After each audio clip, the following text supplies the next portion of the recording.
You have to listen to me. You have to. Because you don't know the fucking enormity of what we're dealing with. May the 29th, 1954, the consortium of bankers, industrialists, corporate CEOs, and politicians held a series of meetings over 3 days at the Bilderberg Hotel in Oosterbeek, Holland. They drew up a plan for maintaining the status quo. It's the way things are. It's the rich get richer, the poor get poorer. They devised a plan to manipulate technology, economics, the media, population control, world religion to keep things the way they are. And they have continued to meet once a year, every year since the original meeting. Look it up. Under their orders, the CIA had smuggled Nazi scientists into the States to work with the American military at Calspan, developing an inter-epidermal tracking microchip. What? It's a surveillance tool. It's a computer chip that has been implanted in the skin of every human being born on the planet since 1982.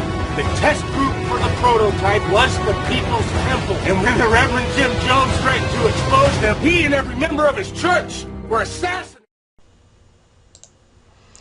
Alright, shalom, first and foremost. Call Allah Yahweh Shah, Brakatah Yahweh, Brakatah Yahweh Shah. Double honors to the apostles at Great Millstone. Shalom to the Akim out there pushing this truth. Got some information here dealing with this rfID.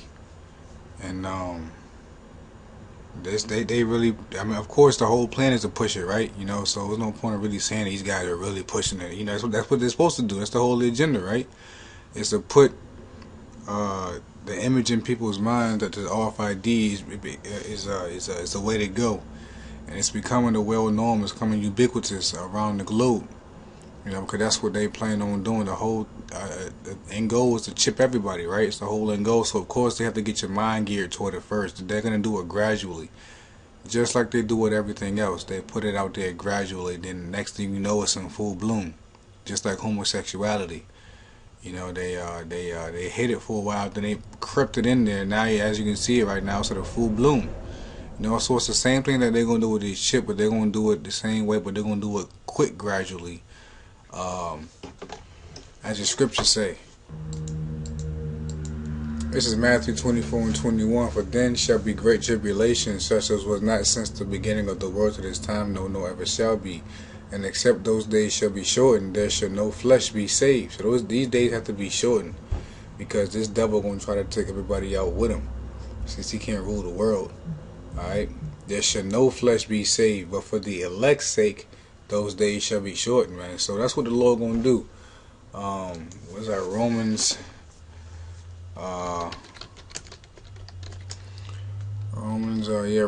9:28. For he will finish the work and cut it short in righteousness. That's what the Lord going to do. He going to finish the work. He going to finish his work, but he going to cut it, but he going to do it quick. He going to cut it short in righteousness, because a short work will the Lord make upon the earth. Alright? And that's what the Lord intends on doing. Alright? Yahweh Shah said he beholds Satan falling down as lightning from heaven. And that's exactly what the Lord going to do. Alright? So going to this, so these devils have to. So in that case, so that means what? Since the Lord is bringing down their kingdom quick, and everything is all spiritual, they know that they have to move fast. Alright, so that's why you see things are gonna start picking up real soon. You watch and wait till next year. This year, Lord willing, something might pop off. What was October? Maybe not. Might really happen. You know, it's the winter time, you know, that's Esau's holidays and so, you know, this is big time, you know, so, you know, Lord willing, something might happen, you know, but, for the most part, I think things might the Passover the next year gonna be a doozy, man, you know, a lot of things is popping up, you know, wait, hey, things is moving, but anyway, let's get into these articles. It says a Globalist Mouthpiece calls for the entire planet to adopt a national identification system one European country has established. Would you like to have a digital identity card that is automatically issued to you at birth? In one European nation, residents use such a card when they go to the hospital, when they go do their banking, when they go shopping, and even when they vote. This card has become so popular that this particular European country actually plans to start issuing them to millions of non-citizens all over the planet who request them. Never heard about this? Neither had I before this week. The Economist, a well-known mouthpiece for the global elite, is calling the entire planet to adopt this national identification system. So this well-known mouthpiece for the elites, like global elite, it's called. They saying that they calling for the whole entire planet to adopt this national ID system that the little nation of Estonia has adopted. The Economist is touting all of the benefits of a national identification card. But are these dangerous as well? Could adopting such a system potentially open the door for greater government tyranny than we have ever known before? Yes, it will. The Economist article about this national identification scheme went largely unnoticed because it had a very boring title, Estonia Takes the Plunge. Now, if it said Estonia adopts national identification system, then it would have got some, a lot of hits. But, of course, with a title like that, it doesn't trigger any alarms. It says, but the concept of the article is absolutely startling. The Economist article calls the Estonian national identification system a cyber dream, and it makes it sound like it will solve all our problems. Now, you can click on this link right here. I'm going to put all the links in the description box that I usually do. You can click on this link and it'll take you to the actual article. But they basically much hit all the key points down here. I'm going to go through this quick. It says, there is one place where the cyber dream is already reality. Secure, authenticated identity is a birthright of every Estonian. Before a newborn baby even arrives home, the hospital will have issued a digital birth certificate, and its health insurance will have been started automatically. All residents of the small Baltic state, age 15 or over, have electronic ID cards which are used in healthcare, electronic banking, and shopping to sign contracts and encrypt an email, as tram tickets and much more besides even to vote. It says the Economist hopes that Estonia will become a model to the rest of the world will follow. But do we really want government to have much control over our lives? If we need this digital identity card to go shopping, to do banking, or do healthcare, it will also give the government the power to revoke these privileges in a heartbeat. Already there are countless examples of how governments around the world are using information databases in abusive ways. For instance, one new lawsuit in the U.S. Alleges that average citizens have been put in a terror database for doing such things as buying computers and waiting for family members at train stations. I mean, are you serious, man? That shit has gone too damn far, man. You mean to tell me you put in a terror database because you buying a computer or you waiting for it? That shit is ridiculous, man. Do we really want to get even further down this road? And of course, identity cards can be lost, stolen, and forged. The next logical step would be to permanently implant all identity cards. That's the point I was looking for. Too many older Americans, such a notion sounds ludicrous, but many younger Americans are so eager to adopt this kind of technology that they are actually doing it to themselves. Just check out the following excerpt from a recent NBC News article about biohackers, and I think it's a video on it. Yes, and this is on NBC News. Cyborgs among us human biohackers embedded chips in their bodies. Alright, so I'm going to play this video right quick. Cyborgs, or human-robot hybrids, seem pretty futuristic. But really, they date all the way back to the 19th century. Take Frankenstein. It was a bold experiment gone horribly wrong, creating a monster that terrorized its maker, and inspired about 9 remakes. In those early days, the cyborg was often a superhuman, but they were created by machines, not of machines.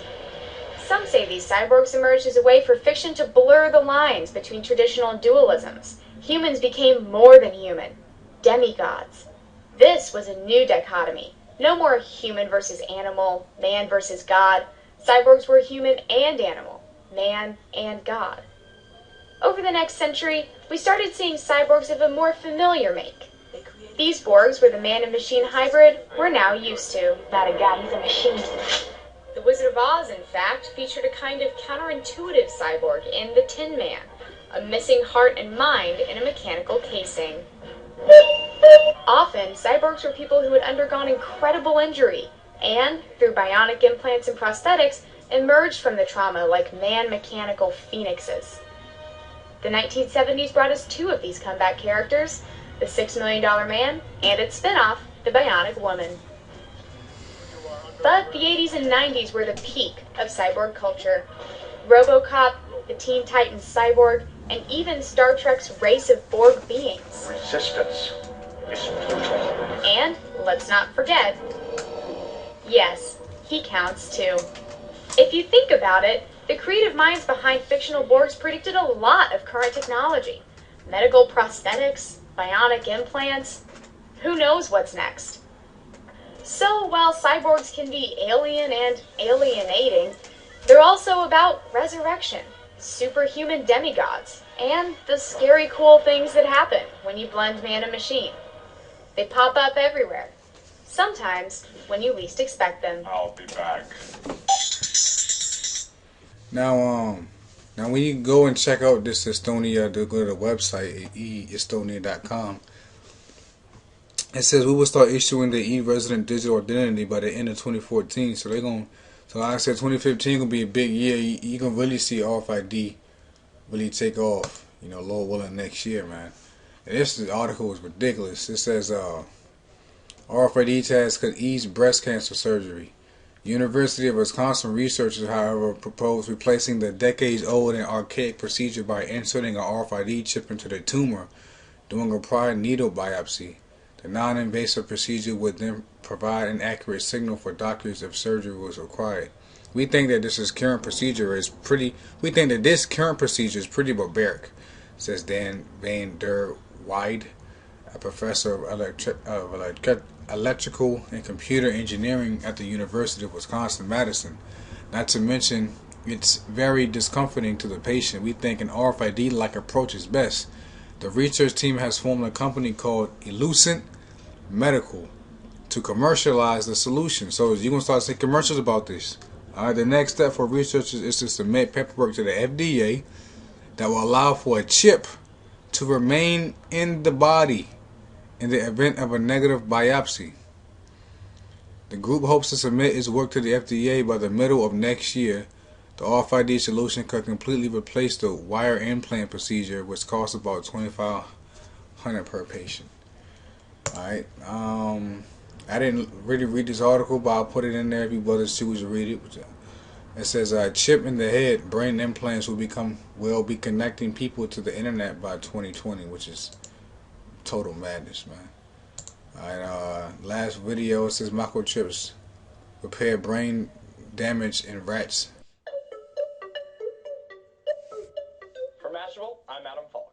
A controversial study is turning rats into cyborgs. The experiment aims to help people with Parkinson's or those who have suffered a stroke by replacing damaged brain tissue with a microchip. Basically, the small chip is placed under the skin and electrodes run about a centimeter into the rat's brain. The chip takes information from the brainstem and sends it back to the brain's motor centers, which tells the rat to blink, for example. Scientists say the chip is wired to carry out the same tasks the healthy tissue would have performed. The BBC spoke with one of the professors working on the memory chip. We don't claim that we actually copied it 100% the same way like the brain works, but we tried very hard to copy this part of the brain as well as possible.